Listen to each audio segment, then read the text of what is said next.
Bonjour à toutes et tous et bienvenue sur la chaîne des Essentiels, j'espère que vous allez bien.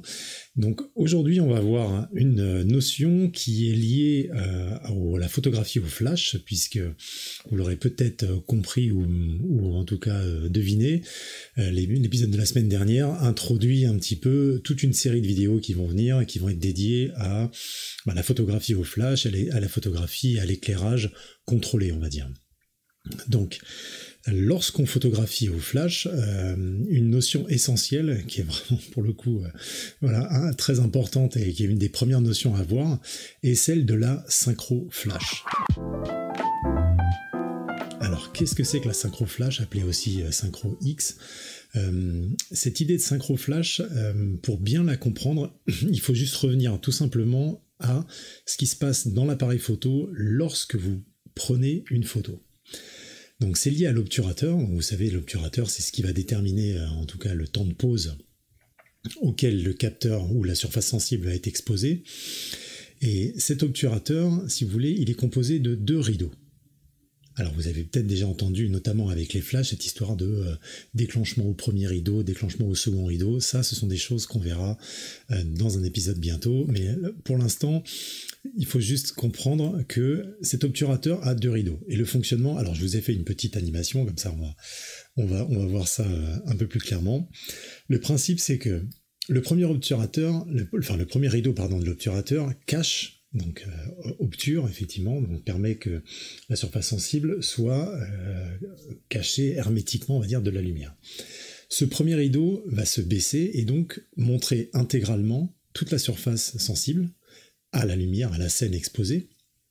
Et ensuite, le deuxième rideau va venir refermer justement après le temps d'exposition qu'on a souhaité, ou le temps d'obturation. Donc ça peut être un 60e de seconde, un 120e de seconde, peu importe.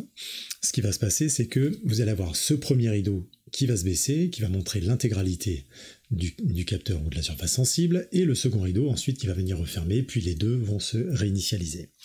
Ça, c'est le processus qui se passe bien sûr en une fraction de seconde, vous l'aurez compris, au moment où vous déclenchez.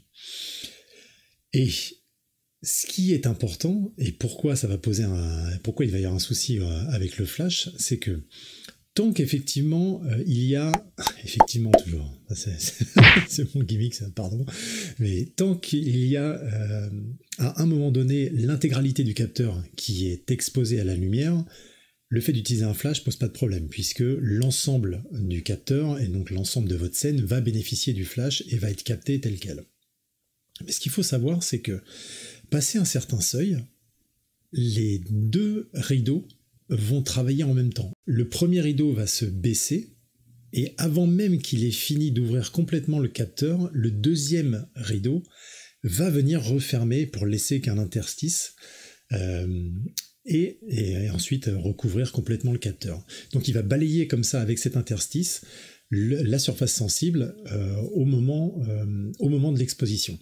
Et ce qu'il faut comprendre, c'est que plus votre temps d'exposition va être court, donc plus vous allez monter dans les vitesses, si vous commencez à être au 500e, au millième, 2 millième, 4 millième, 8 millième, plus cet écart entre les deux rideaux va se rétrécir pour laisser vraiment qu'un interstice très très fin, quand vous êtes par exemple au 8 millième de seconde, c'est-à-dire que le premier rideau va se baisser et tout de suite le deuxième va être là pour laisser vraiment un tout petit espace du capteur qui va être exposé en même temps et qui va comme ça rouler sur le capteur de façon très rapide, bien évidemment. Et le problème, justement, c'est qu'à partir du moment où vous avez ce déclenchement un peu synchrone des deux rideaux, eh bien, ça veut dire que vous n'allez plus avoir l'intégralité du capteur qui va être exposé à un moment donné. Et c'est là où ça va poser un problème. Et c'est là où vous avez sûrement dû expérimenter le problème des bandes noires sur la photo. C'est que si vous arrivez à passer une certaine vitesse et le capteur n'est plus entièrement exposé, eh ben, le premier rideau va venir ouvrir le capteur et tout de suite le deuxième rideau va venir refermer. Et donc pendant cet espace-là, si vous déclenchez un flash, il n'y a qu'une partie de votre image qui va être bien exposée si vous êtes vraiment intégralement, en tout cas si vous faites une photo qui est entièrement concentrée sur l'éclairage du flash, Ou alors, si vous avez et de l'ambient et de la lumière ambiante, et la lumière du flash, et bien vous allez avoir la lumière ambiante sur une partie de l'image et sur une autre partie, une bande d'un seul coup qui va être beaucoup plus éclairée puisqu'elle va bénéficier du flash, et puisque c'était dans cet interstice-là. Et ce passage, entre guillemets, ce seuil, à partir du moment où le capteur est intégralement ouvert et intégralement exposé, et on commence à avoir les deux rideaux en même temps, et donc on risque de photographier, entre guillemets, l'obturateur, c'est ça qui vous donne la bande noire sur votre image, et bien c'est ce seuil-là qu'on appelle la vitesse de synchro flash, c'est-à-dire que c'est la vitesse maximale à laquelle vous êtes certain que le capteur va être intégralement exposé à votre scène, et donc au flash et à l'éclairage contrôlé que vous allez mettre ou émettre au moment de la prise de vue. Et donc vous êtes sûr que l'intégralité du capteur, donc toute votre scène va bénéficier de cet éclairage. À partir du moment où vous franchissez ce seuil, vous risquez, et plus vous allez augmenter la vitesse, plus ça va être flagrant, et bien de photographier effectivement le second rideau, ou en tout cas l'obturateur, et d'avoir ces bandes noires qui vont être plus ou moins présentes sur le flash. Voilà, donc ça c'est une notion qui est très importante, puisque après là on va commencer à parler du flash lui-même, de comment on mesure, comment on s'en sert pour éclairer, pour faire des portraits, ou juste pour jouer un petit peu avec la lumière ambiante et venir déboucher quand on a besoin, ou alors avoir des effets un peu plus créatifs. Et c'est vrai que on a parlé la semaine dernière de la qualité de la lumière, avec ces histoires de source et de taille de source de lumière par rapport au sujet, et l'autre notion de base qui est importante à comprendre avant même d'attaquer ces photos-là pour les réglages de votre appareil, c'est cette notion effectivement de vitesse de synchro flash. Voilà. Donc maintenant vous avez bien ça, vous gardez ça en tête au chaud, ça va nous servir pour les prochains épisodes.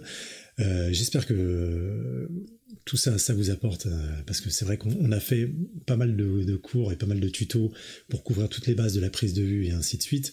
Et c'est vrai que maintenant, faut attaquer un petit peu une autre partie, un autre pan de la photographie qui est l'éclairage, et notamment l'éclairage contrôlé et les flashs, et notamment les flashs Cobra. On va commencer par ceux-là, puisque c'est souvent ceux que la plupart des gens, vers lesquels la plupart des gens vont, parce que relativement peu cher, et bon, tout le monde n'a pas envie d'investir dans des flashs de studio, voilà. Donc, on va en parler, et rappelez-vous maintenant, taille de la source de lumière déjà par rapport au sujet, très important. Ensuite, vitesse de synchro flash, ok, il faut que le capteur soit intégralement ouvert pour pouvoir bénéficier de cette lumière, et voilà.